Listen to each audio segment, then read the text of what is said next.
আসসালামু আলাইকুম। আশা করি তোমরা সবাই অনেক ভালো আছো। আজকের ক্লাসে আমরা মহাকর্ষ এবং অভিকর্ষ এই চ্যাপ্টারটা খুব সহজে পড়বো। তো পদার্থবিজ্ঞানের ক্ষেত্রে দেখা যায় যে অনুশীলনী থেকে কিন্তু 90 থেকে 95% কিন্তু কমন আসে। তো তোমরা অনেকেই এই ভুলটা করো যে তোমার এই চ্যাপ্টারের উপর কোনো পড়াশোনা না করে ডিরেক্ট তোমরা অনুশীলনীতে যাও এবং অনুশীলনীগুলো মুখস্থ করো। বাট তুমি নর্মালি চিন্তা করো, তুমি কিন্তু বায়োলজি পড়তেছো, কেমিস্ট্রি পড়তেছো, এরপর তুমি আলাদাভাবে পদার্থবিজ্ঞান বা ফিজিক্স এটা যদি তুমি না বুঝে জাস্ট মুখস্থ করো, তোমার কিন্তু পরীক্ষার হলে তুমি যে ঠিকমতো আউটপুট দিতে পারবে এটার চান্স কিন্তু খুবই কম। সো আজকের চ্যাপ্টারটা আমি খুব সহজে এই চ্যাপ্টারটা পড়াই দিব।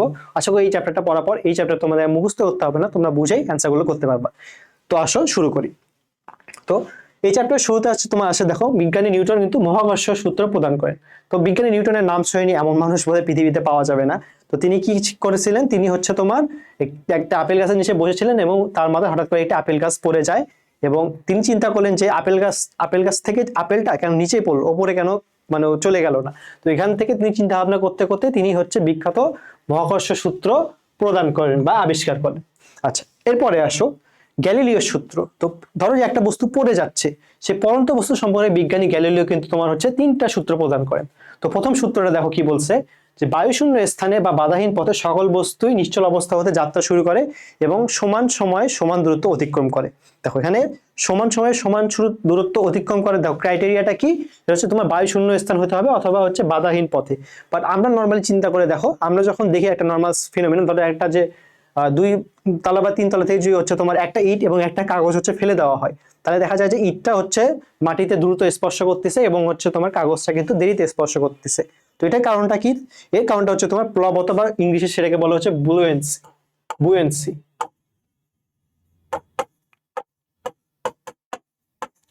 তো হালকা বস্তুর ক্ষেত্রে দেখা যায় যে এই প্লবতা বা বুয়েন্সি এটা তোমার বেশি থাকে, এই জন্য হালকা বস্তুটা দেরিতে মাটিতে পৌঁছায়। বাট যেটা তোমার ওই ভারী বস্তু, সেখানে প্লবতা বা বুয়েন্সি কম থাকে, সেজন্য সেই বস্তুটা দ্রুত মাটি স্পর্শ করে। তো এটা তোমার গেল প্রথম সূত্রের ব্যাখ্যা। এরপরে আসো দ্বিতীয় সূত্র। দ্বিতীয় সূত্রে কি বলছে দেখো, বাধাহীন পথে পড়ন্ত বস্তু নির্দিষ্ট সময় প্রাপ্ত বেগ ওই সময় সমানুপাতিক। এর মানেটা কি, ধরো যে একটি বস্তুর বেগ প্রথম সেকেন্ডে 2 সেকেন্ড থাকে, তাহলে প্রথম সেকেন্ডে যদি 2 মিটার থাকে, ধরো যে v1 সমান 2 মিটার পার সেকেন্ড থাকলো, তাহলে ভি ইজ প্রপোর্শনাল যেহেতু টি গ্যালিলিও সূত্র অনুযায়ী, তার মানে দ্বিতীয় সেকেন্ডে যে তার বেগটা হয়ে যাবে 2 × 2 সমান 4 মিটার পার সেকেন্ড। এটা তোমার দ্বিতীয় সূত্র, যে ভি ইজ প্রপোর্শনাল টু টি। এরপরে আসো তৃতীয় সূত্র। তৃতীয় সূত্র বলছে ঠিক সেম, বাধাহীন পথে পড়ন্ত বস্তু নির্দিষ্ট সময় অতিক্রান্ত দূরত্ব ওই সময়ের বর্গের সমানুপাতিক। তাহলে প্রথম সূত্রটা বলছে সমান দূরত্বের কথা বলছে, দ্বিতীয় সূত্রটা বলছে বেগের কথা, আর তৃতীয় সূত্র বলছে তোমার তোমার অতিক্রান্ত দূরত্বের কথা, যেটা তোমার টি স্কয়ারের সমানুপাতিক।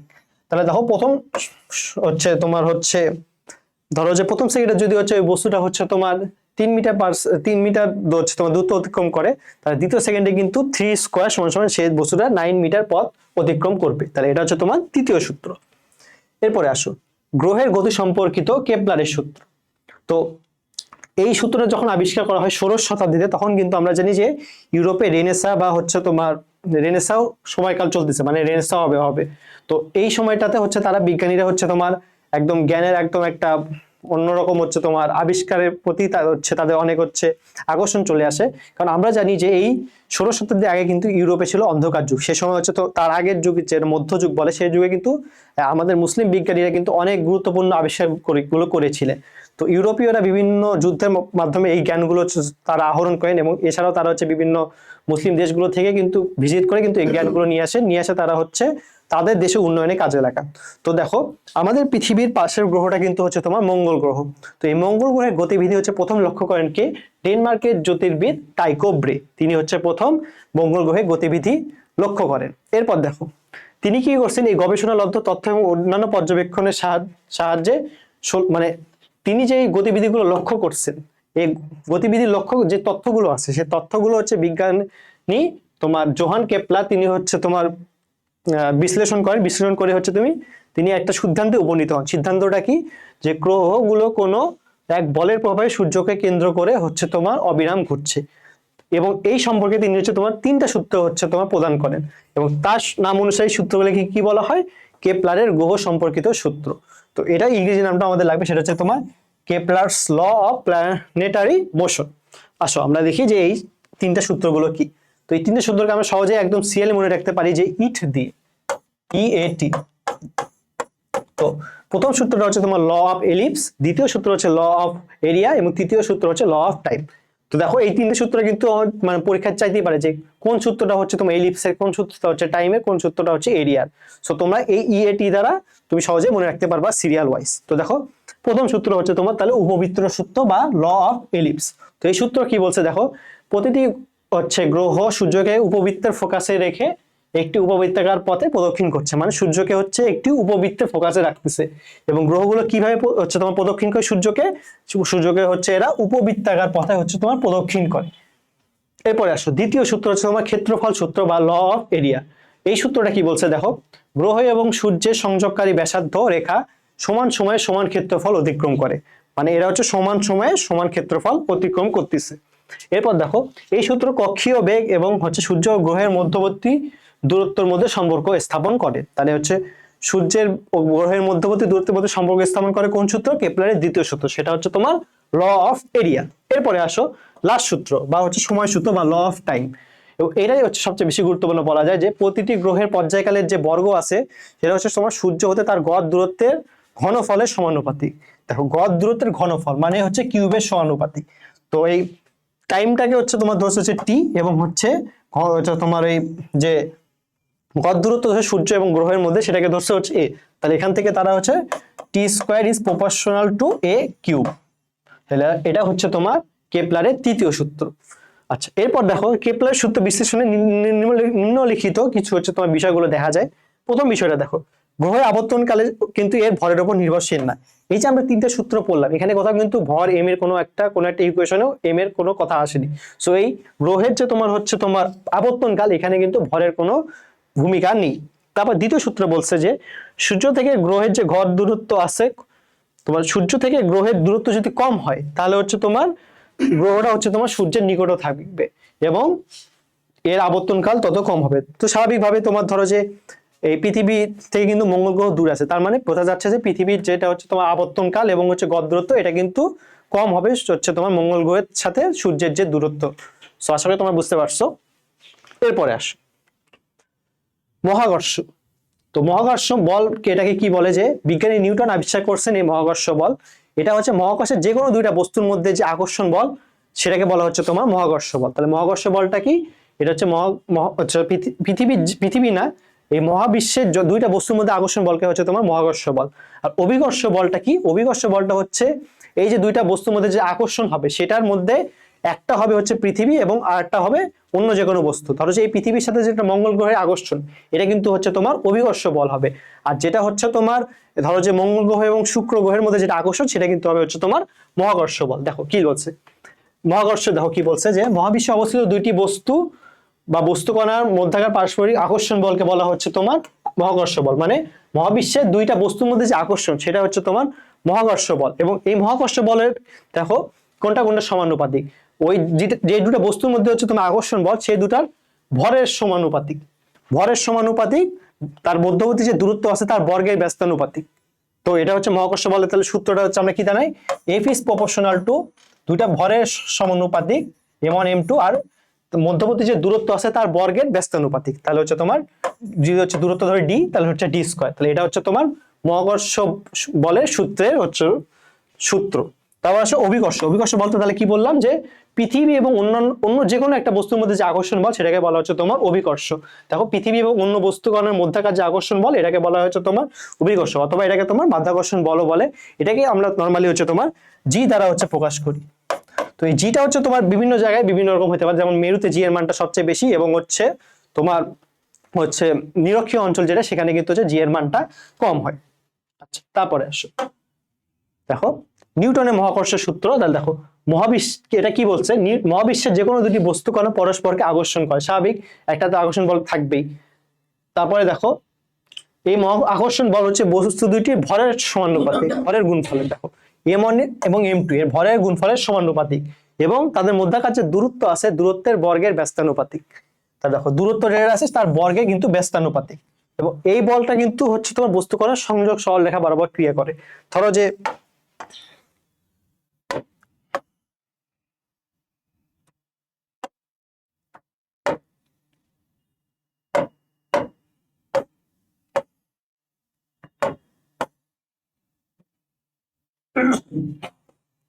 আচ্ছা দেখো, ধরো এটা একটা বস্তু, এটা এ বস্তু আর এটা হচ্ছে তোমার বি বস্তু। তো দেখো এই যে তোমার এই দুটার মধ্যে আকর্ষণ বল, এটা কিন্তু অবশ্যই দুইটা বস্তুর সংযোগ সরলরেখা বরাবর ক্রিয়া করবে। মানে এই যে আকর্ষণ বল এটা কিন্তু এদের সংযোগ সরলরেখা বরাবর ক্রিয়া করবে, এবং এই মহাকর্ষ বলটা তাহলে কত হবে, এই দুইটার যে ভর আছে m1 m2, এটার ভরের গুণফল এবং হচ্ছে মধ্যবর্তী যে দূরত্ব আছে r বা d, এটা হচ্ছে বর্গের বর্গের ব্যস্তানুপাতিক। এটা হচ্ছে তোমার তাহলে নিউটনের মহাকর্ষ সূত্র। এবং এখানে এই যে তোমার প্রপোর্শনাল সূত্র আছে, প্রপোর্শনালকে তুলে দিলে কিন্তু এখানে একটা জি আছে, এটাকে বলা হচ্ছে তোমার ইউনিভার্সাল গ্র্যাভিটেশনাল কনস্ট্যান্ট বা মহাকর্ষীয় ধ্রুবক। এটার মানটা কিন্তু খুবই খুবই গুরুত্বপূর্ণ। এটার মানটা কত দেখো, 6.67 × 10⁻11 newton metre square per KG inverse 2। তো দেখো এই যে তোমার এককটা আছে, এককে কিন্তু মাত্রাটাও জানতে চাই। তো আমরা মাত্রাটা এখন দেখো বের করব। ধরো জি, তাহলে এটা একক কি দেওয়া আছে, newton metre square KG inverse 2। দেখো নিউটন মানে আমরা কি জানি, নিউটন মানে জানি হচ্ছে তোমার হচ্ছে নিউটন হচ্ছে তোমার এফ এর একক। তো এফ মানে আমরা কি জানি এম এ, তার মানে হচ্ছে তোমার এম এর হচ্ছে এককটা হচ্ছে তোমার M L T inverse 2। Metre স্কয়ারের জন্য হচ্ছে তোমার আরো এল স্কয়ার নিব, এবং কেজির জন্য হচ্ছে এম ইনভার্স 2 নিব। তাহলে দেখো এককটা কি দাঁড়াচ্ছে, M inverse 1 T inverse 2 L Q. তার মানে হচ্ছে তোমার এই মহাকর্ষীয় ধ্রুবক এটার হচ্ছে তোমার যেটা হচ্ছে মাত্রাটা কত দাঁড়াচ্ছে, L Q M inverse 1 T inverse 2। আশা করি এটা আর ভুল হবে না তোমাদের। এটা আসলে মুখস্থ করার কোনো দরকার নেই, এই সূত্রটা থেকে কিন্তু তুমি সহজে বের করতে পারতেছো। তুমি যে মুখস্থ করেছো অনেক সময় কিন্তু ভুল হয়ে যাইতে পারে। আচ্ছা তারপরে আসো সূর্যের ভর নির্ণয়। এই সূর্যের ভর নির্ণয়টা কিন্তু হচ্ছে তোমার একটা পার্টে আছে, সো এখান থেকে প্রশ্ন চলে আসতে পারে। তো সূত্রটা জাস্ট একবার, M is equal to 4 pi square R cube by GT square. এখান থেকে আমরা সূর্যের ভরটা কত পাই, 2 × 10⁻30 কেজি। বুঝতে পারছো কত হিউজ একটা মানে বস্তু আমাদের এই সূর্য। এবং এই সূর্য থেকে কিন্তু আমরা মানে প্রতিনিয়ত হচ্ছে তোমার শক্তি পাচ্ছি। দেখো কয়েকদিন আগে জানুয়ারি মাসে কিন্তু হচ্ছে তোমার সূর্য ওঠেনি, তা থেকে মানে মানুষের কি হাহাকার, ঠান্ডায় বাঁচতেছে না। তো বুঝতে পারছো সূর্য আমাদের জন্য কতটা একটা ব্লেসিং।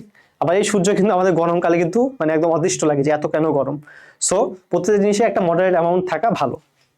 আচ্ছা জড়তা ভর। তো জড়তা ভরটা কি, আমরা নিউটনের দ্বিতীয় সূত্র থেকে জানি যে F is equal to M A. আচ্ছা এই এম যেটা আছে এটাকে বলা হচ্ছে তোমার জড়তা ভর। জড়তা বলতে আসলে কি বোঝায়, জড়তা বলতে বোঝায় যে বস্তু এমন একটা অবস্থা যেটা হচ্ছে তোমার স্থির বস্তুকে স্থির রাখতে চায় এবং গতিশীল বস্তুকে গতিশীল রাখতে চায়। মানে সে যে অবস্থা আছে সেইভাবেই থাকুক, সে আর চেঞ্জ হইতে চাচ্ছে না। তো এই এমটাকেই বলা হচ্ছে তোমার বস্তুর জড়তা। তো দেখো জড়তা ভরটা, এই ভরটা কি, এই ভরটা হচ্ছে বস্তু এমন একটি ধর্ম যা ত্বরণকে বাধা দেয়। এবং জড়তার ভর হচ্ছে বস্তুর জড়তার পরিমাপক। তাহলে জড়তার ভরটা কি, জড়তার ভরটা হচ্ছে তোমার জড়তার পরিমাপক, এবং এর মান প্রযুক্ত বল এবং সৃষ্ট ত্বরণের অনুপাতের সমানুপাতিক। কারণ দেখো এফ ইজ ইকুয়াল টু যদি এম হয় তাহলে এম দ্বারা কি হবে, এম তাহলে যে এরকম হবে না, এফ বাই এ হবে না। তো এটাই হচ্ছে তোমার এই সমানুপাতিক হচ্ছে। আচ্ছা এরপরে আসো মহাকর্ষীয় ভর। মহাকর্ষীয় ভরটা কি, বস্তুর মহাকর্ষীয় ভর এমন একটি ভর যার উপর মহাকর্ষীয় ক্ষেত্রে মহাকর্ষীয় টান নির্ভর করে। তো আশা করি বুঝতে পারছো তোমরা। আচ্ছা এরপরে আসো মহাকর্ষীয় ধ্রুবক। তো ওই মহাকর্ষীয় ধ্রুবক মানে হচ্ছে তোমার হচ্ছে বড় হাতের জি, যেটা হচ্ছে তোমার ইংলিশ নামটা হচ্ছে ইউনিভার্সাল গ্র্যাভিটেশনাল কনস্ট্যান্ট। আচ্ছা এর এককটা কি দেখো, এসে এককে আমরা পাইলাম যে 6.67 × 10⁻11 newton metre square KG inverse 2। এবং এর মাত্রাটা কিভাবে আমরা L cube M inverse 1 T inverse 2 পাইলাম, এটা কিন্তু আগের স্লাইড আমরা দেখিয়ে দিছি। আচ্ছা তারপর আরেকবার দেখাই দিই যে দেখো এখানে আছে কত, newton metre square KG inverse 2। তো দেখো এটা এই নিউটন কি আমরা কিন্তু জানি এটা হচ্ছে তোমার বলের একক। নিউটন আমরা জানি যে এম এ আসে, তো এম হচ্ছে এম এর ক্ষেত্রে এটা হচ্ছে তোমার কেজি, কেজিকে আমরা প্রকাশ করি হচ্ছে তোমার এম দ্বারা। আর এর হচ্ছে তোমার মাত্রাটা হচ্ছে তোমার এল টি ইনভার্স 2। তারপর দেখো নিউটন, তারপর হচ্ছে তোমার মিটার স্কয়ার। মিটার স্কয়ার মানে কি, এল স্কয়ার হবে এখানে।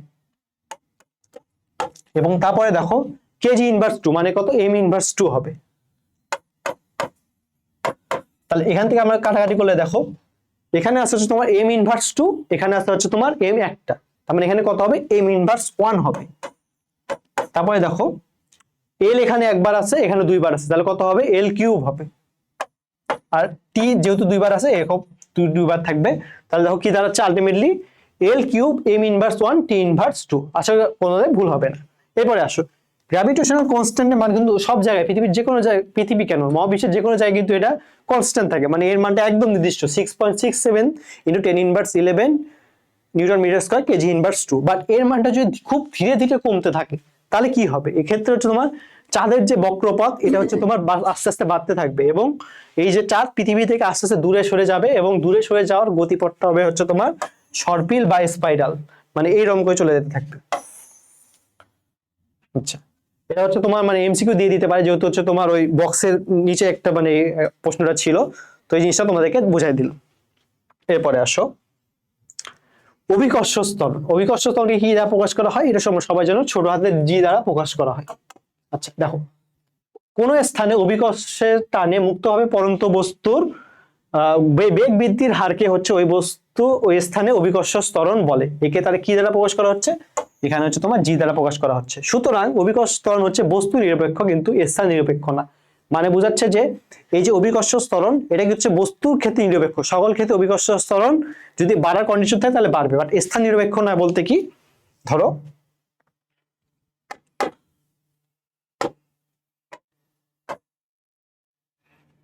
আচ্ছা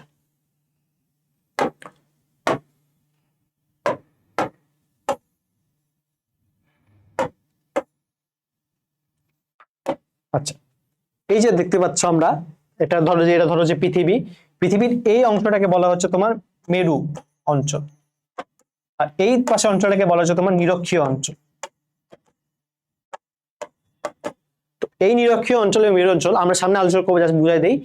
এইখানে মেরু অঞ্চল, এখানে হচ্ছে তোমার জি এর মান বা অভিকর্ষ স্তরণের মান হচ্ছে তোমার সর্বাধিক, এবং নিরক্ষীয় অঞ্চল হচ্ছে তোমার সর্বনিম্ন। কেন নাম পরে বুঝাবো, বাট এইখানে আমরা জাস্ট বুঝতে গেলাম যে অভিকর্ষ স্তরণ কিন্তু হচ্ছে তোমার স্থান নিরপেক্ষ না, স্থানে কিন্তু চেঞ্জ হচ্ছে। দেখো সেম পৃথিবীরই হচ্ছে একটা স্থান মেরুতে হচ্ছে তোমার বেশি, বাট সেম পৃথিবীর একটা স্থান হচ্ছে তোমার নিরক্ষীয়, সে এখান স্থানে কম।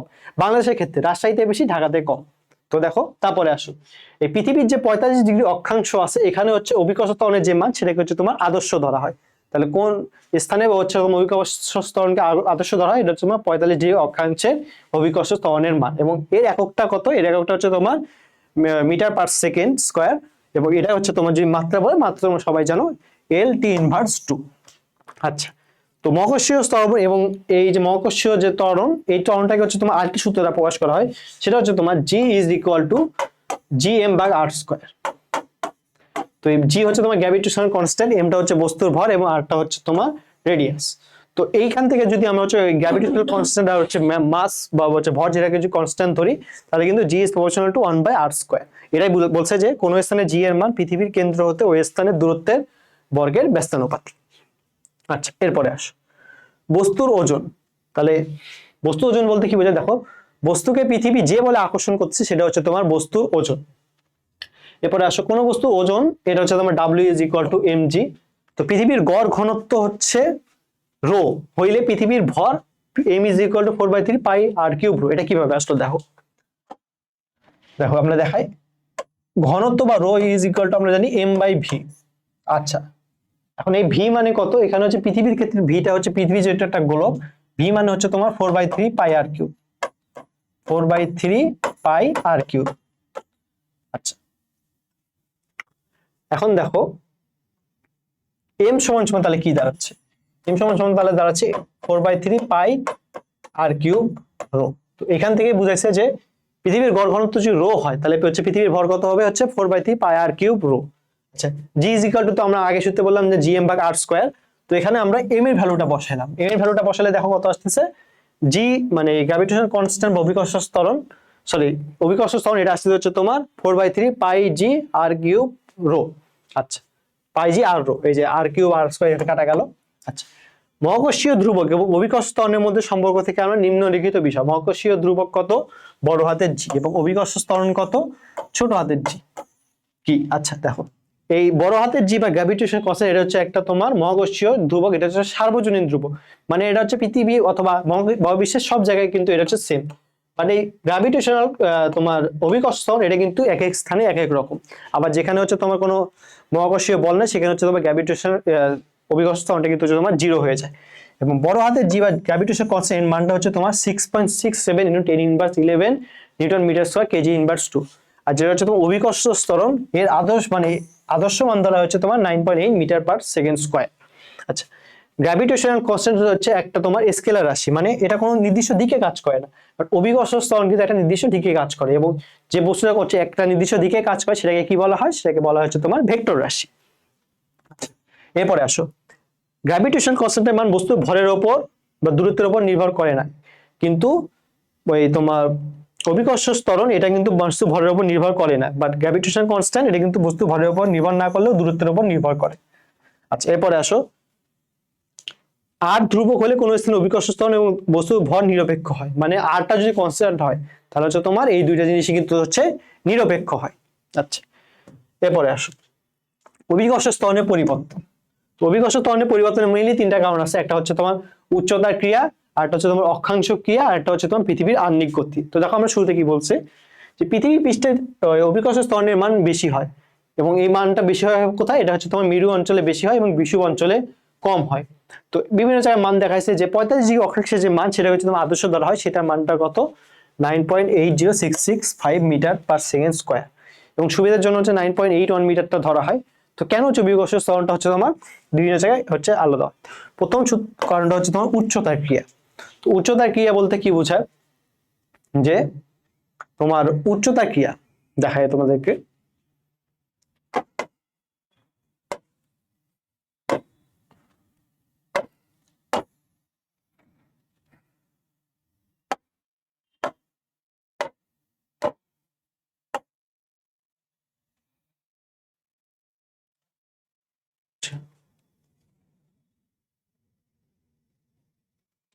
সেটা লাগবে না শুরুতে। আচ্ছা, উচ্চতা ক্রিয়ার ক্ষেত্রে দেখা যায় যে কোনো একটা বস্তু ধরো যে উপরে আছে, পৃথিবী পৃষ্ঠ থেকে 100 কিলোমিটার উপরে আছে, তো সেটা হচ্ছে উপরে আছে, তাহলে সেক্ষেত্রে হচ্ছে তোমার জি এর মানটা হবে হচ্ছে জি ড্যাশের মানটা হবে জি মাইনাস জি ইন্টু 1 - 2h/r।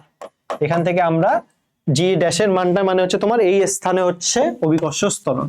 আর যে কোনো বস্তু হচ্ছে তোমার পৃথিবীর হচ্ছে ওই ভূপৃষ্ঠের এবং কেন্দ্রের মধ্যে থাকে, ধরো যে এই জায়গাটা হচ্ছে ভূপৃষ্ঠ আর এটা হচ্ছে কেন্দ্র, এই জায়গাটা কেন্দ্র আর এই জায়গাটাতে ধরো আছে, সেক্ষেত্রে হচ্ছে তোমার মানটা হবে হচ্ছে তোমার G dash is equal to G into 1 - h/r। তো এটা বলতে উচ্চতা কি বলতে আমরা বুঝতেছি যে পৃথিবী পৃষ্ঠ থেকে হয় উপরে আছে, নাহলে পৃথিবী পৃষ্ঠ এবং হচ্ছে কেন্দ্রের মাঝে কোনো একটা জায়গা আছে, এইটা হচ্ছে তোমার তাহলে উচ্চতার ক্রিয়া। এরপরে আসে হচ্ছে অক্ষাংশ ক্রিয়া বা আকৃতিক ক্রিয়া। অক্ষাংশের ক্ষেত্রে কি হয়,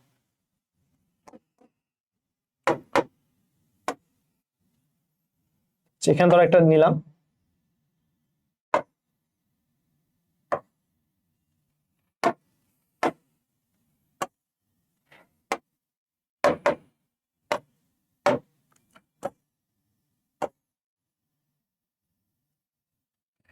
আচ্ছা দেখো এই যে উপরের যে অঞ্চল এটাকে বলা হচ্ছে তোমার মেরু অঞ্চল।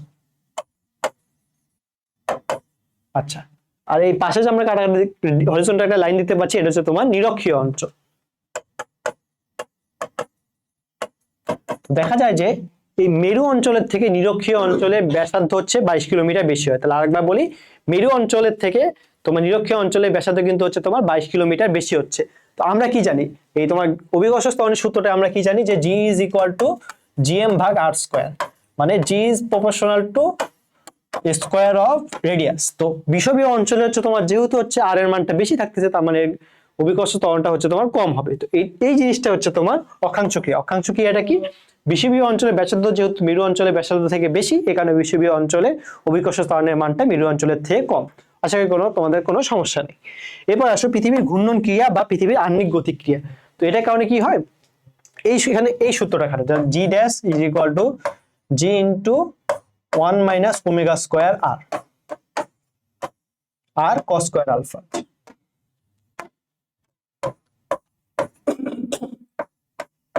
আচ্ছা, cos স্কয়ার ডেল্টা। আচ্ছা, তো এই ক্ষেত্রে দেখো যেটা বিষুবীয় অঞ্চল সেখানে হচ্ছে তোমার cos এর মানটা থাকে হচ্ছে তোমার cos হচ্ছে 0, cos 0 মানে কত 1। তো cos 0 মানে যেহেতু 1, তাহলে বিষুবীয় অঞ্চলে দেখো g সমান সমান কিন্তু 1 ω² আর কিন্তু বাই আর কিন্তু হচ্ছে তোমার কমে যাচ্ছে। এবার মেরু অঞ্চলের ক্ষেত্রে এই cos এর মানটা থাকে হচ্ছে তোমার 90 হয়ে গেলে 0 হয়ে যায়, তার মানে মেরু অঞ্চলে তোমার কিন্তু g dash is equal two g হচ্ছে। তো আমরা বুঝতে পারছি কি কারণে হচ্ছে তোমার মেরু অঞ্চলে তোমার অভিকর্ষ ত্বরণের মানটা বেশি এবং হচ্ছে তোমার বিষুবীয় অঞ্চলে কম। তো দেখো কোন তিনটা কারণে তাহলে হচ্ছে অভিকর্ষ ত্বরণের পরিবর্তন হচ্ছে? একটা হচ্ছে তোমার উচ্চতার ক্রিয়া, দ্বিতীয়টা হচ্ছে তোমার অক্ষাংশ ক্রিয়া এবং হচ্ছে তোমার পৃথিবীর ঘূর্ণন ক্রিয়া বা পৃথিবীর আহ্নিকগতিক ক্রিয়া। আচ্ছা, এরপরে আসো মহাকর্ষীয় ক্ষেত্র প্রাবল্য। মহাকর্ষীয় ক্ষেত্র প্রাবল্য কি? দেখো মহাকর্ষীয় ক্ষেত্রে কোনো একটি বিন্দুতে যদি একক ভরে একটা বস্তু স্থাপন করা হয় তাহলে তার উপর যে বলটা কাজ করা হবে সেটা হচ্ছে তোমার মহাকর্ষীয় ক্ষেত্র প্রাবল্য। তাহলে যেহেতু একক ভরে হচ্ছে বস্তু, সেটা হচ্ছে তাহলে নিচে থাকবে এম, আর যেহেতু তার উপর হচ্ছে একটা বল কাজ করতেছে তাহলে সেই জন্য উপরে থাকবে, তার উপরে থাকবে হচ্ছে বল বা এফ। তো দেখো এটা কিন্তু একটা হচ্ছে তোমার একটা ভেক্টর রাশি, কারণ কি এর মান এবং দিক উভয়ই আছে, এই কারণে এটা একটা তোমার ভেক্টর রাশি। তো এর এককটা কি? দেখো এফ এর এককটা আমরা কি জানি যে KG metre per second square, আর ভরের এককটা হচ্ছে তোমার কেজি, তার আলটিমেটলি কেজি কেজি কাটা মিটার পার সেকেন্ড স্কয়ার থাকবে। দেখো এর এককটা কি? Metre per second square. তো নিউটন পার কেজি কেন দিছে? কারণ দেখো এফ এর এককটা কিন্তু আলটিমেটলি থাকতেছে তোমার হচ্ছে নিউটন, এফ এর এককটা থাকতেছে তোমার নিউটন, আর হচ্ছে তোমার ভরের একক হচ্ছে কেজি, এই জন্য নিউটন পার কেজি দিছে। বাট তুমি যদি এটাকে আরো ফার্দার বিশ্লেষণ করো তাহলে কিন্তু মিটার পার সেকেন্ড স্কয়ারই থাকবে। তো এই মিটার পার সেকেন্ড স্কয়ার কেন আমি তোমাদেরকে দেখাইলাম, কারণ দেখো এর মাত্রা কিন্তু বলছে এলটি ইনভার্স 2, যে নিউটন পার কেজি থাকে তোমরা কিন্তু অনেকেই মানে অনেক জিনিস হচ্ছে মুখস্থ করতে চাও, তো মুখস্থ হতে ঘাবড়ায় যাবে যে নিউটন পার কেজির মাত্রা কিভাবে এলটি ইনভার্স 2 হয়। বাট এই যে তোমাকে আমি মিটার পার সেকেন্ড সহজে বুঝাই দিলাম, এর ফলে আশা করি আর কোনো সমস্যা হবে না, কারণ কেননা এর কেন হচ্ছে এর এককটা হচ্ছে তোমার এলটি ইনভার্স 2 হচ্ছে। আচ্ছা, এরপরে আসো পৃথিবীর মহাকর্ষীয় ক্ষেত্র প্রাবল্য এবং অভিকর্ষ ত্বরণ। পৃথিবীর ক্ষেত্রে কোনো বিন্দুর মহাকর্ষীয় ক্ষেত্র প্রাবল্য আর ওই বিন্দুর অভিকর্ষ ত্বরণ কিন্তু একই হয়। তাহলে পৃথিবীর ক্ষেত্রে একমাত্র মহাকর্ষীয় ক্ষেত্র প্রাবল্য এবং তোমার অভিকর্ষ ত্বরণটা কিন্তু একই হচ্ছে। কেন হচ্ছে তা বুঝতে পারতেছো? দেখো মহাকর্ষীয় মানে ক্ষেত্র প্রাবল্যের একক হচ্ছে মিটার পার সেকেন্ড স্কয়ার হচ্ছে, আবার হচ্ছে তোমার অভিকর্ষ ত্বরণ এর একক কিন্তু metre per second square. So আশা করি তোমাদের এটা নিয়ে আর কোনো ভুল হবে না। এরপর আসো বিন্দু ভরের জন্য প্রাবল্য। বিন্দু ভরের জন্য প্রাবল্যের সূত্রটা কি? দেখো E is equal to gm ভাগ r স্কয়ার। আচ্ছা, এরপরে আসো মহাকর্ষীয় ক্ষেত্র প্রাবল্য দূরত্বের বর্গের ব্যস্তানুপাতে ভাবে হচ্ছে এই ক্ষেত্রে পরিবর্তিত হয়। দেখো সুষম গোলাকার খোলকের বা গোলকের ভিতরে অবস্থিত সকল বিন্দুতে প্রাবল্য শুরু হয়। প্রাবল্য তাহলে হচ্ছে গোলকের ভিতরে যে অবস্থিত সকল বিন্দু সেখানে কিন্তু প্রাবল্য শূন্য হচ্ছে। এরপর আসো 2 নম্বরে কি বলছে? কোন সুষম নিরেট গোলক বা সুষম গোলাকার গোলকের ক্ষেত্রে সমস্ত ভরের নিজের ভিতরের দিকে কেন্দ্রীভূত আছে ধরে নিয়ে ওই গোলক বা গোলকের বাইরের অবস্থিত বিন্দুতে প্রাবল্য নির্ণয় করা হয়। মানে কেন্দ্রে যেহেতু প্রাবল্য নাই, তার মানে হচ্ছে বাইরে কোনো বিন্দুতে প্রাবল্য আছে, এটা তো হচ্ছে তোমার ধরা হয়। 3 নম্বরে কি বলছে? দেখো অভিকর্ষীয় প্রাবল্য এবং অভিকর্ষ ত্বরণের সংখ্যার মান সমান। অভিকর্ষীয় বিন্দু ভরের প্রাবল্য এবং অভিকর্ষ ত্বরণ এর মানটা কিন্তু সমান ধরা হয়। আচ্ছা, এরপরে আসো মহাকর্ষীয় বিভব। মহাকর্ষীয় বিভবটা কি? অসীম দূরত্ব থেকে কোনো একটা বস্তুকে যদি মহাকর্ষীয় ক্ষেত্রে আনতে হয় এবং এই আনার জন্য যে পরিমাণ কাজ করতে হয় সেটা হচ্ছে তোমার মহাকর্ষীয় বিভব। তো এটা কি দ্বারা প্রকাশ করা হয়েছে? দেখো W/m দ্বারা। কারণ কি তোমার কোনো একটা একক ভরে বস্তুকে হচ্ছে নিয়ে এসে যে কাজ করা হচ্ছে, কাজ যেহেতু করা হচ্ছে তার মানে এই ডাব্লুটাও হচ্ছে তোমার উপরে যাবে। আচ্ছা, মহাকর্ষীয় ক্ষেত্রে কোন, তাহলে দেখো লিখছে মহাকর্ষীয় ক্ষেত্রে কোনো বিন্দুতে বিভব ঋণাত্মক, এটি একটি স্কেলার রাশি। যেহেতু কাজ করা হচ্ছে, কাজ একটা স্কেলার রাশি, তো মহাকর্ষীয় বিভবও একটা তোমার স্কেলার রাশি এবং এর মানটা হচ্ছে তোমার শূন্য ধরা হয় অসীমে। অসীমে হচ্ছে এর মানটা সর্বোচ্চ হয়, যে সর্বোচ্চ মানের ভ্যালু হচ্ছে তোমার 0। তো এর এককটা কি? দেখো এর এককটা হচ্ছে তোমার জুল পার কিলোগ্রাম। কারণ দেখো ভরের কোনো একক ভরের বস্তুকে হচ্ছে মহাকর্ষীয় ক্ষেত্র প্রাবল্য আনতে যে কাজ করা হচ্ছে, সো আলটিমেটলি দেখো হচ্ছে ভরের বস্তু, তার মানে কি এমটা নিচে থাকবে আর কাজ করা হচ্ছে ডাব্লু উপরে, তো ডাব্লু এর এককটা হচ্ছে তোমার জুল, কাজের একক জুল, আর হচ্ছে যেহেতু ভরের আকার আছে তার হচ্ছে কেজি, তার মানে এর এককটা হচ্ছে তোমার জুল পার কেজি এবং এর মাত্রা কত? L² T−2। কেন হচ্ছে? দেখো ডাব্লুর ক্ষেত্রে আমরা কি জানি? W is equal to Fs। তো F মানে কি? F মানে আমরা জানি mLT−2 ইন্টু L, যেহেতু হচ্ছে তোমার ওই দূরত্বের এককটা হচ্ছে তোমার লিড হচ্ছে দূরত্বের এককে L দ্বারা প্রকাশ করা হয়, আর নিচে হচ্ছে কেজি, তার মানে এমটা হচ্ছে নিচে থাকে গেল, তাহলে এম কাটা, তাহলে থাকতেছে কি L² T−2। তো আশা করি কেন হচ্ছে মহাকর্ষীয় বিভবের হচ্ছে তোমার মাত্রা L² T−2, আশা করি তোমরা এটা বুঝতে পারছো। এই জিনিসটা মিশাই দিই। আচ্ছা, তাহলে এককটা কত, মাত্রা কত হচ্ছে L² T−2।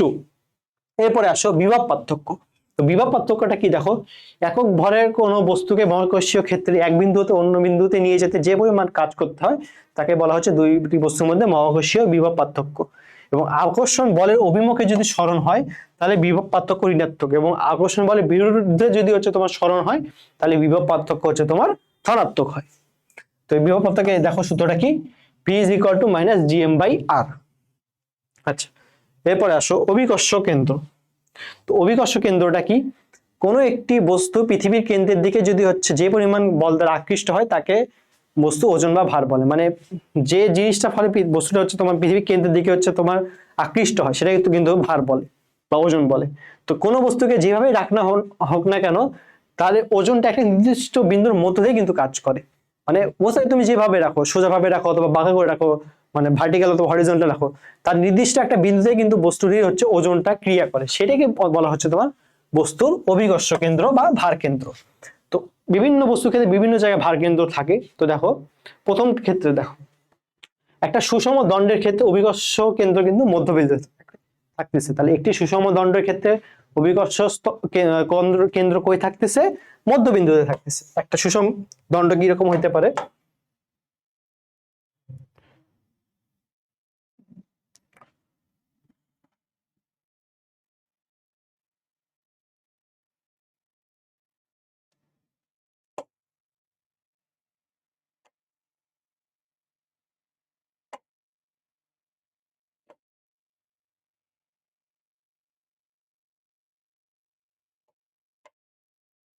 আচ্ছা, ধরো এটা সুষম দণ্ড, তাহলে এই সুষম দণ্ডের ক্ষেত্রে অভিকর্ষ কেন্দ্র কই থাকবে? এটার মধ্যবিন্দু থাকবে। ধরো এটা যে মধ্যবিন্দু হয় তাহলে হচ্ছে এখানে সুষম দণ্ডের মধ্যবিন্দুতে হচ্ছে তোমার অভিকর্ষ কেন্দ্র থাকবে। বৃত্ত বা আংটি ক্ষেত্রে অবশ্যই হচ্ছে তোমার জ্যামিতিক কেন্দ্রে থাকবে। বৃত্তটা কেমন হয় আমরা সবাই জানি, তারপর একবার আঁকাই দিই। ধরো বৃত্ত বা আংটি, ধরো এটা, তো এর অবশ্যই জ্যামিতিক কেন্দ্র যেটা যেখান থেকে তোমার মাপাটা হয়েছে সেখান থেকে কিন্তু হচ্ছে তোমার অভিকর্ষ কেন্দ্রটা হচ্ছে তোমার কাজ করবে। তো এখানে বৃত্তের ক্ষেত্রে অভিকর্ষ কেন্দ্রটা কই? জ্যামিতিক কেন্দ্রে। এরপর আসো সামান্তরিকের ক্ষেত্রে অভিকর্ষ কেন্দ্রটা কই হবে? কর্ণদ্বয়ের ছেদবিন্দু। একটা যদি আমরা সামান্তরিক আঁকাই,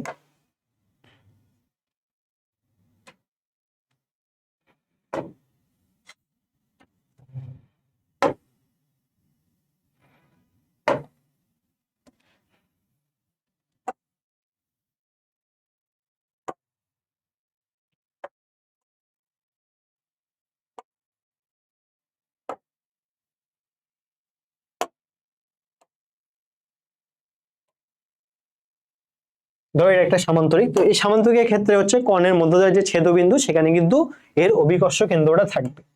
এটা হচ্ছে তোমার অভিকর্ষ কেন্দ্র থাকতেছে এখানে সামান্তরিকের ক্ষেত্রে।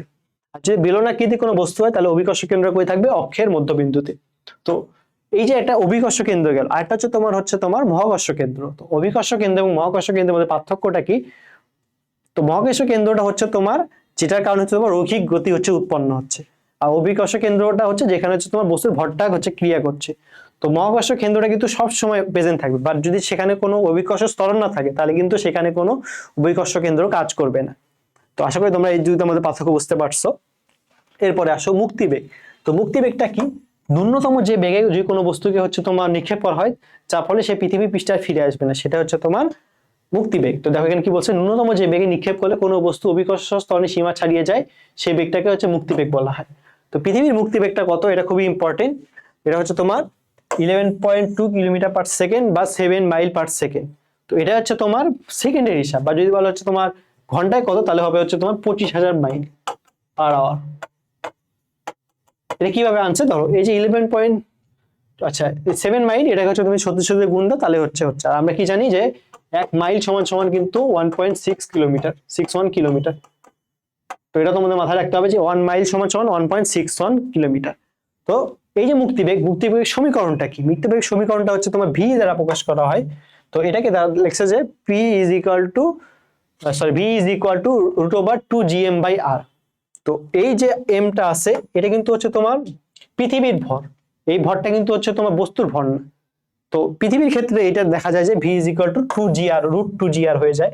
তো পৃথিবীর ক্ষেত্রে দেখো এখানে কিন্তু কোনো ভরের হচ্ছে তোমার অস্তিত্ব নেই। সো স্বাভাবিকভাবে পৃথিবীর যে মুক্তিবেগ সেটা কিন্তু এর ভরের উপর নির্ভর করে না। এরপরে আসো বিভিন্ন হচ্ছে তোমার গ্রহের ক্ষেত্রে মুক্তিবেগটা কত সেটা আমাদের জানতে হয়। পৃথিবীর ক্ষেত্রে সবচেয়ে এটা ভুল করা যাবে না, 11.2 কিলোমিটার পার সেকেন্ড। চাঁদের ক্ষেত্রে দেখো চাঁদ আমাদের যেহেতু একমাত্র প্রাকৃতিক উপগ্রহ, এটা আমরা জানতে পারি যে 2.4 কিলোমিটার পার সেকেন্ড। তারপর আসো বুধে কত? 4.3 কিলোমিটার পার সেকেন্ড। মঙ্গল গ্রহে হচ্ছে তোমার 5 কিলোমিটার পার সেকেন্ড। মঙ্গল গ্রহ কিন্তু আমাদের সবচেয়ে পাশের গ্রহ, এবং বিজ্ঞানী কিন্তু চেষ্টা করেছে যে মঙ্গল গ্রহে হচ্ছে তোমার জীবন আছে নাকি সেটা পরীক্ষা করার জন্য, এবং মানে মানুষও সেখানে পাঠানোর চেষ্টা করা হচ্ছে। তো শুক্র গ্রহে দেখো এটা কত, এটা হচ্ছে তোমার 10.3 কিলোমিটার পার সেকেন্ড থাকে, এবং বৃহস্পতি হচ্ছে সবচেয়ে বড় গ্রহ, জায়ান্ট প্ল্যানেট, এটার হচ্ছে তোমার মুক্তিবেগ হচ্ছে 59.5 কিলোমিটার পার সেকেন্ড।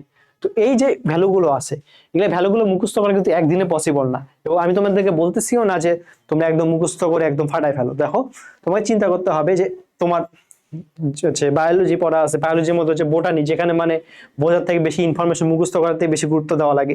এরপর আছে হচ্ছে তোমার জুলজি, তারপর আছে হচ্ছে কেমিস্ট্রি। তো এই ফিজিক্সে আছে কিন্তু সবাই হচ্ছে কম গুরুত্ব দেয়। তো এইখানে কিন্তু তোমরা কি করতে পারো, ফিজিক্স তোমরা কিভাবে আসলে পড়বা সেটা আমরা একটু ডিসকাস করি। ফিজিক্সের ক্ষেত্রে দেখো তোমাদের কিন্তু এখনো হচ্ছে 7 মাস এইচএস এর জন্য টাইম আছে, এবং যেহেতু এবার তোমাদের ফুল সিলেবাস, তো তোমাদের অন্যান্য ব্যাচের মধ্যে ওই সমস্যাটা থাকবে না যে অ্যাডমিশন টাইমে যে আমাকে হচ্ছে ওই ফুল সিলেবাস কমপ্লিট করতে হবে। সো তোমার একটা অ্যাডভান্টেজেই থাকবা। দেখো এই চ্যাপ্টারগুলো যখন পড়বা, এই ইনফরমেশন গুলো হচ্ছে তুমি জাস্ট রিডিং দিবা, মুখস্থ করার দরকার নেই। বারবার যখন দেখবা যে আলটিমেটলি মানে অটোমেটিক কিন্তু তোমার মাথায় একদম একটা পর্যায়ে যায় সেটা তোমার মাথায় একদম গেঁথে যাবে। ফিজিক্স পড়ার ক্ষেত্রে প্রথমে বইয়ের দাগানো লাইনে একবার রিডিং পড়লা, পড়ার পরে তুমি হচ্ছে অনুশীলনী প্রশ্নগুলো হচ্ছে তোমার সলভ করবা। এবং দেখো ফিজিক্সে যে 15টা প্রশ্ন থাকে এখন 15টা, এর মধ্যে দেখবা যে 80 থেকে 90% হচ্ছে অনুশীলনী থেকে একদম হুবহু কমন দিবে। মানে এটা একদম মানে কি বলবো, এটা হচ্ছে তোমার চাপা মারতেছে এমনটা না, তুমি বিগত 4-5 বছর অথবা 10 বছরের প্রশ্ন দেখো, এই অনুশীলনী থেকে কিন্তু হুবহু কমন আসতেছে। তো এই কমন প্রশ্ন তুমি কেন মানে তোমাকে একদম মানে তোমার হাতে সোনা ধরাই দিচ্ছে, তুমি কেন হচ্ছে তুমি সেটা নিবা না? সো তুমি অবশ্যই বইটা একবার রিডিং করার পর হচ্ছে অনুশীলনী সলভ করবা। আর ভুলেও হচ্ছে কখনোই বইটা রিডিং করার আগে অনুশীলনী সলভ করবা না, তুমি মুখস্থ করে কখনোই এক্সাম হলে যাইতে পারবা না। দেখো ফিজিক্স ফার্স্টে প্রত্যেকটা অধ্যায় মোটামুটি ধরো যে 80টার মতো করে এমসিকিউ আছে, মানে বহু নির্বাচনী বাদ দিয়ে। ফিজিক্স সেকেন্ডে এর পরিমাণ আরো বেশি, সব মিলে দেখা যায় যে 2500 এমসিকিউ। 2500 এমসিকিউ তুমি বেসিক জাস্ট মুখস্থ করে যাইতে পারবা, যাইতে হয়তো পারো, বা তুমি কি সেটা আসলে ডেলিভারি দিতে পারবা? তোমার হয়তো সংশয় হতে পারে না যে 3 না 4 ঘন্টা পড়ছিলাম। সো ফিজিক্সের চ্যাপ্টারগুলো খুবই সহজ থাকে, সেই চ্যাপ্টারগুলো তোমরা কোনো প্যারা নিবা না, নর্মালি রিডিং পড়বা, তারপর অনুশীলনী সলভ করবা। এবং শুধু ইসাক স্যার করলে হবে না, অবশ্যই তোমাদেরকে তপন স্যারের এমসিকিউ সলভ করতে হবে। এরপরে আসো, তো পৃথিবীর ক্ষেত্রে দেখো মুক্তিবেগটা কত, 11.2 কিলোমিটার পার সেকেন্ড বা 7 মাইল পার সেকেন্ড, এবং 1 মাইল সমান আমরা কথা বলছি 1.61 কিলোমিটার। তো এটাকে সেকেন্ডটাকে যদি আমরা ঘন্টায় পরিণত করি তাহলে হচ্ছে তোমার 25,000 per mile, 25,000 per mile per hour, এটা হচ্ছে তোমার পৃথিবীর মুক্তিবেগ। তো এই 25,000 পার মাইল পার আওয়ার বলতে কি বোঝায়, কোনো বস্তুকে যদি প্রতি ঘন্টায় 25,000 মাইল বেগে হচ্ছে তোমার উৎক্ষেপ করা হয়, তাহলে তো সেটা পৃথিবীতে অথবা ভূপৃষ্ঠে আর ফিরে আসবে না। আচ্ছা, এই কক্ষীয় বেগটা হচ্ছে উপগ্রহের ভরের উপর নির্ভরশীল না। আমরা তো মানে মুক্তিবেগের সূত্রটা দেখলাম, v = √2gr। দেখো এখানে কিন্তু ভরের কোনো ইকুয়েশন, ভরের কোনো অস্তিত্বই নেই। সো আলটিমেটলি এটা হচ্ছে তোমার ভরের উপর নির্ভর করবে না। আচ্ছা, এরপরে আসো মহাকর্ষ এবং অভিকর্ষ। তো বিভিন্ন মান আছে, ধরো যে তোমার 11.2 কিলোমিটার পার সেকেন্ডের কমে কিছু মান আছে, বেশি তো মান আছে, সমানও মান আছে। এক্ষেত্রে হচ্ছে তোমার উপগ্রহগুলো কি রকম হচ্ছে তোমার হচ্ছে মানে অবস্থা প্রদর্শন করবে, এটা আমরা দেখবো। যে দেখো প্রথম ক্রাইটেরিয়াটা দেখো, প্রথম 1 নাম্বার 3 নাম্বারটা মোটামুটি একটু রিলেটেড, তো এই প্রথম দুইটা আগে পড়ি।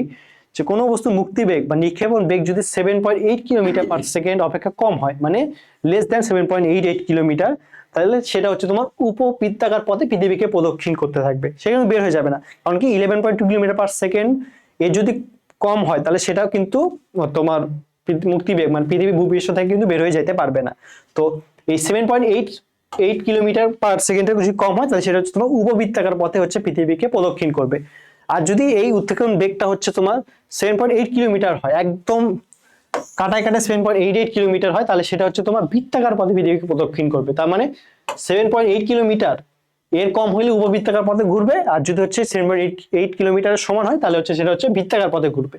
3 নাম্বার ক্রাইটেরিয়া দেখো, দেখো 1 আর 3 এর মধ্যে কেন সম্পর্ক আছে। যদি এই বেগটা 7.88 কিলোমিটার আর 11.2 কিলোমিটার এর মধ্যে থাকে, মানে 7.88 থেকে 11.2 কিলোমিটার এর মধ্যে যদি থাকে, তাহলে সেটা হচ্ছে তোমার পৃথিবীকে ফোকাসে রেখে হচ্ছে উপবৃত্তাকার পথে ঘুরবে। প্রথম তারে কিন্তু বলেনি যে পৃথিবীকে ফোকাসে রেখে ঘুরবে, এটাতে কিন্তু বলেনি। বা তৃতীয়টা ক্ষেত্রে দেখো, যদি 7.88 কিলোমিটার থেকে 11.2 কিলোমিটারের মধ্যে থাকে মুক্তিবেগ, তাহলে সেটা পৃথিবীকে একটা ফোকাসে রেখে উপবৃত্তাকার কক্ষপথে ঘুরতে থাকবে। পার্থক্য বুঝতে পারছো? 3 নম্বরের ক্ষেত্রে পৃথিবীকে ফোকাসে রাখতেছে, বা 1 নম্বরের ক্ষেত্রে কিন্তু কোনো ফোকাসে রাখতেছে না, জাস্ট উপবৃত্তাকার কক্ষপথে ঘুরতেছে। আচ্ছা, 4 নম্বরে আসো। যদি মুক্তিবেগটা একদম 11.2 কিলোমিটার হয়, মানে সে তার বেগটা পাইয়ে গেছে যে আমি এখন উড়বো, তো সেক্ষেত্রে সে হচ্ছে তোমার এই অধিবৃত্ত পথে হচ্ছে তোমার পৃথিবী সরে যাবে। কোন পথে? অধিবৃত্ত পথে। আর যদি তার বেগ আরো বেগ হয়, মানে সে একদম গিয়ারে উঠে গেছে, 11.2 কিলোমিটার/সেকেন্ডেরও বেশি হয়ে গেছে, তাহলে সেটা কোন পথে পৃথিবীকে ছেড়ে যাবে? সেটা হচ্ছে তোমার পরাবৃত্ত পদে পৃথিবীকে সরে যাবে। তো জাস্ট মানগুলো জানলে হবে না, যেহেতু ফিজিক্সে বোঝাই যে টিচাররা মানে উল্টাপাল্টা উদ্ভট প্রশ্ন করতে পারে। সো কোন অবস্থায় যাবে, পৃথিবীকে ফোকাসে রাখবে কিনা, সবকিছু কিন্তু তোমাদের মাথায় রাখা লাগবে। তো আশা করি তোমাদের সবাইকে বুঝাইতে পারছি। আচ্ছা, এরপরে আসো কৃত্রিম উপগ্রহের মাধ্যমে যোগাযোগ। তো শতাব্দীর পর শতাব্দী মানুষ দেখছে যে মানুষের পৃথিবী একটাই হচ্ছে প্রাকৃতিক হচ্ছে উপগ্রহ আছে, হচ্ছে চাঁদ। বা পৃথিবীর মানুষ তো ধরো যে বিশেষ করে তোমার কোল্ড ওয়ার যখন হয়েছে, দ্বিতীয় বিশ্ব পরবর্তী সময় কিন্তু হচ্ছে কোনো যুদ্ধ হয়নি, বাট যে যুদ্ধটা হচ্ছে সেটা হচ্ছে তোমার অর্থনৈতিক যুদ্ধ বা স্নায়ুর যুদ্ধ বা কোল্ড ওয়ার বলে। তো এই সময় হচ্ছে বিভিন্ন দেশগুলো হচ্ছে চাইছে যে মহাকাশ মানে মহাকাশের উপর হচ্ছে আমরা নিজেদের আধিপত্য হচ্ছে গুলো বিস্তার করব। তো এই জন্য হচ্ছে তোমার অনেক মানে স্যাটেলাইট, প্রথম স্যাটেলাইট পাঠাচ্ছে সোভিয়েত ইউনিয়ন তৎকালীন, বর্তমানে রাশিয়া এবং আশেপাশে যে কাজাখস্তান এগুলা দেশগুলো মিলে আছে। এরপর আমেরিকাও মানে একের পর এক স্যাটেলাইট পাঠাচ্ছে, যেগুলোকে বলা হচ্ছে তোমার কৃত্রিম উপগ্রহ। আচ্ছা, প্রথমে আসা আবিষ্কার বলি। প্রথমে হচ্ছে তোমার স্বাভাবিক উপগ্রহ। স্বাভাবিক উপগ্রহ মানে কি? যেটা হচ্ছে তোমার পর্যায়কাল হচ্ছে 24 ঘন্টা এবং যেটা প্রাকৃতিকভাবে সৃষ্ট, এটা হচ্ছে তোমার স্বাভাবিক উপগ্রহ। তো দেখো এই স্বাভাবিক উপগ্রহ তাহলে কবে? এটা হচ্ছে তোমার চাঁদ কিন্তু পৃথিবীর একমাত্র স্বাভাবিক উপগ্রহ। আচ্ছা, কৃত্রিম উপগ্রহ কি? এটা হচ্ছে তোমার চাঁদের মতোই হচ্ছে তোমার হচ্ছে পৃথিবীকে ঘিরে প্রদক্ষিণ করবে, 30 দিনে একবার প্রদক্ষিণ করবে। দাও, যেটাকে বলা হচ্ছে তোমার কৃত্রিম উপগ্রহ। তার সংজ্ঞাটা কি বলছে দেখো, যেসব মহাশূন্য যান পৃথিবী থেকে একটি নির্দিষ্ট উচ্চতায় নিজ কক্ষপথ থেকে পৃথিবীকে প্রদক্ষিণ করে, সেটা হচ্ছে তোমার কৃত্রিম উপগ্রহ। মানে সে চাঁদের মতোই নির্দিষ্ট পৃথিবীকে একটি নির্দিষ্ট কক্ষপথে প্রদক্ষিণ করবে একদম 30 দিনে একবার, সেটা হচ্ছে তোমার কৃত্রিম উপগ্রহ। আর একটা উপগ্রহ আছে, সেটা হচ্ছে তোমার ভূস্থির উপগ্রহ, মানে যেটা ইংলিশটা কি জিও স্টেশনারি স্যাটেলাইট। দেখো কি বলছে এখানে, উপগ্রহের আবর্তন কাল যদি পৃথিবীর নিজ কক্ষের আবর্তনের চারদিকে কালের সমান হয়, অর্থাৎ 24 ঘন্টা হয়, তাহলে সেটা হচ্ছে তোমার ভূস্থির উপগ্রহ। মানে ভূস্থির বলতে কি বলছি, স্থির মানে কি, সেই জিনিসটা হচ্ছে তোমার স্টেশনারি আছে, সেটা নড়তেছে না। দেখো পৃথিবীর হচ্ছে আবর্তন কাল হচ্ছে তোমার 24 ঘন্টা, এবং তার নিজের আবর্তন কালও যদি 24 ঘন্টা হয়, তার মানে বোঝা যাবে না। ধরো যে আমি এখানে একটা দাঁড়ায় আছি, ধরো যে এই কলমটা এখানে আছে, বাট আমিও হচ্ছে কলমটা এইভাবে সামনের দিকে যাচ্ছে। তো বিষয়টা কি, আমার সাপেক্ষে হচ্ছে স্থির মনে হবে না। সো যে উপগ্রহের তোমার কক্ষপথে হচ্ছে তোমার কি বল, যার হচ্ছে তোমার পর্যায়কাল 24 ঘন্টা, আমাদের হচ্ছে একটা দিন এবং রাত মিলে 24 ঘন্টা, তাহলে আমরা কি দেখবো? সেই উপগ্রহকে আমাদের সামনে কিন্তু দেখবো। তো সেই উপগ্রহকে বলা হচ্ছে তোমার ভূস্থির উপগ্রহ। এবং ভূস্থির উপগ্রহের পর্যায়কাল হচ্ছে তোমার 24 ঘন্টা। এবং এই ভূস্থির উপগ্রহের যে তোমার হচ্ছে তোমার পার্কিং অরবিট, এটাকে বলা হচ্ছে তোমার পার্বিক অরবিটাল। মানে এটা যেখানে হচ্ছে তোমার স্থাপন করা, সেটাকে বলা হচ্ছে তোমার পার্কিং অরবিটাল। আচ্ছা, এরপরে আসো, কোন কৃত্রিম উপগ্রহের আবর্তনকাল যদি নিজ অক্ষের চারদিকে ঘূর্ণায়মান পৃথিবীর আবর্তনকালের সমান হলে পৃথিবীর সাপেক্ষে এটি স্থির থাকবে, এবং একে তাহলে হচ্ছে ভূস্থির উপগ্রহ বলে। কারণ কি, পৃথিবীর আবর্তনকাল 24 ঘন্টা আর গতি, ঠিক স্বাভাবিকভাবে ভূস্থির উপগ্রহ হচ্ছে তোমার আবর্তনকাল যেহেতু 24 ঘন্টা, তাহলে মানে এটা পৃথিবীর সাপেক্ষে স্থির থাকবে। আচ্ছা, এরপরে আমরা আসলে এর বিভিন্ন সূত্রগুলো দেখবো, আমরা প্রায় শেষের দিকে চলে আসছি। তো দেখো কৃত্রিম উপগ্রহের বেগ সূত্রটা কি, V is equal to GM divided by R plus H. তারপর আসবে কৃত্রিম উপগ্রহের পর্যায়কাল। তো এখান থেকে কিন্তু আমরা এইচএস এর অনেক ম্যাথ আসে, মানে কি বলবো, এই অর্থে খুব নর্মালি হচ্ছে তোমার খুব সহজ ম্যাথ আসে, বাট এই সূত্রটা কিন্তু একদম খুবই ইম্পর্টেন্ট, যে T is equal to 2 pi R plus H into root over R plus H by GM. তো এই সূত্রটা আমরা কিভাবে দেখছি, যে আমরা সূত্রটা আসলে এইভাবে পড়ছি, যে T square is equal to 4 pi square R cube R plus H whole cube divided by GM. এইভাবে কিন্তু আমরা সূত্রটা পড়ছি। সো আলটিমেটলি তুমি এই জিনিসটা যদি মনে রাখতে না চাও, তুমি জাস্ট এই সূত্রটা পড়লে কিন্তু পারবা। আর এই যে তোমার কৃত্রিম উপগ্রহের উচ্চতা, এই যে সূত্র, এটা কিন্তু আলটিমেটলি এই আর প্লাস এইচ এখান থেকে আসছে। সো তুমি যদি এই সূত্রটা ভালো মতো পারো, তাহলে কিন্তু তোমার কোনো সমস্যা হবে না। আচ্ছা, উপগ্রহের গতিশক্তি সূত্রটা দেখো, ইকে ইজ ইকুয়াল টু 1/2, উপরে আসে হচ্ছে তোমার জিএম পৃথিবীর ভর এবং ওই বস্তুটার ভর, এবং নিচে আসে হচ্ছে তোমার R plus H, radius plus height. আচ্ছা, এরপর আসো ভূস্থির উপগ্রহের ব্যবহার। তো ভূস্থির উপগ্রহ আসলে ব্যবহার করা হয় কেন? বিভিন্ন ধরনের যে তোমার হচ্ছে মিলিটারি ক্ষেত্রে ব্যবহার করা হয়, তারপরে কোনো খনিজ দ্রব্য আছে কিনা এটা জানতে ব্যবহার করা হয়, তারপর হচ্ছে তোমার পৃথিবীর আবহাওয়া এগুলা জানতে হচ্ছে তোমার ভূস্থির উপগ্রহগুলো ব্যবহার করা হয়। আচ্ছা, এরপরে আসো ভূস্থির উপগ্রহগুলো কত পৃথিবী থেকে কত অবস্থায় থাকতেছে, এটা হচ্ছে তোমার 36,000 কিলোমিটার উপরে থাকতেছে। আচ্ছা, আরেকটা জিনিস যেটা খুবই আসলে লাগে, যেই যে তোমার ভূস্থির উপগ্রহ, এটা কিন্তু তোমার নিরক্ষীয় অঞ্চল বরাবর থাকে। আবার কিন্তু আগে একটা স্লাইড এখানে আরেকবার দেখা যায় নিরক্ষীয় অঞ্চল কোনটা আর মেরু অঞ্চল কোনটা। আচ্ছা,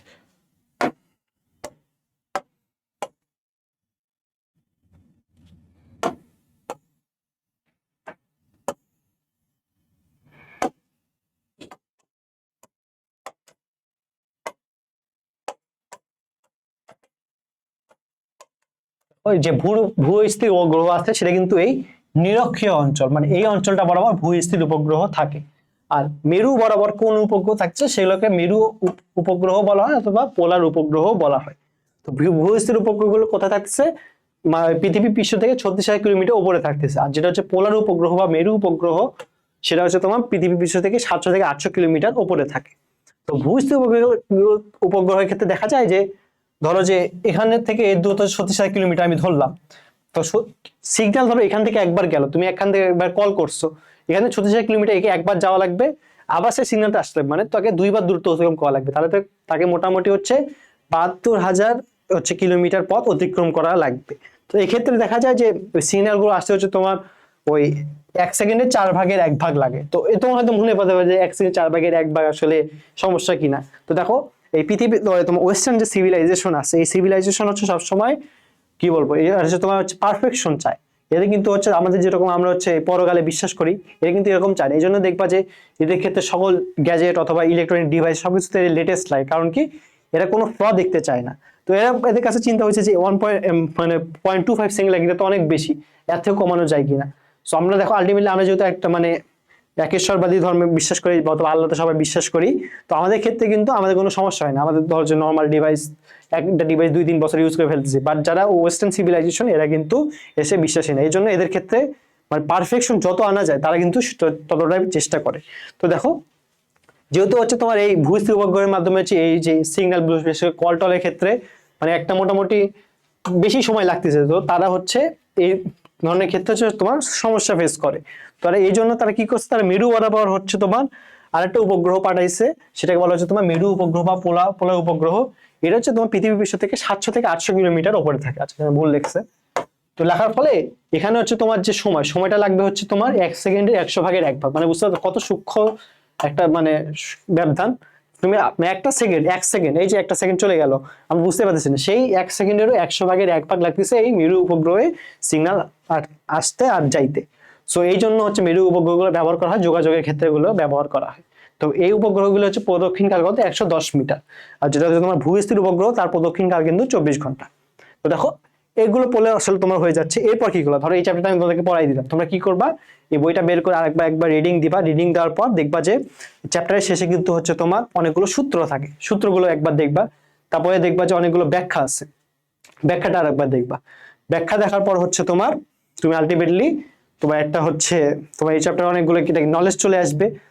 তো তুমি আসার পর তুমি হচ্ছে অনুশীলনী প্রশ্নগুলো সলভ করবা। অনুশীলনী প্রশ্ন সলভ করার ক্ষেত্রে দেখবা যে যে প্রশ্নগুলো ভুল হচ্ছে সেগুলো কিন্তু তুমি হচ্ছে তোমার লাল কালি দ্বারা মার্ক করে রাখবা। আর তোমার এই অনুশীলনী ক্ষেত্রে দেখা যায় যে রিসেন্টলি ইসাকসা অনেকগুলো নতুন অ্যাড করছে। তো তোমাদের যাদের হচ্ছে পুরাতন বই আছে, তোমরা আমরা আরটিডি পেজে হচ্ছে ইউটিউব পেজে কিন্তু আমরা ওই প্রত্যেকটা বইয়ের ফার্স্ট পেপার কিন্তু সেভ পেপার যেগুলো নতুন প্রশ্ন হচ্ছে সেগুলো কিন্তু আমরা অ্যাড করে দিছি, মানে আলাদা চ্যাপ্টার ওয়াইজ হচ্ছে নতুন প্রশ্ন জাস্ট সলভ দিছি। সলভগুলো দেখে নিবা। তো আশা করি তোমরা সবাই চ্যাপ্টারটা ভালো মতো বুঝতে পারছো। সবার জন্য শুভকামনা।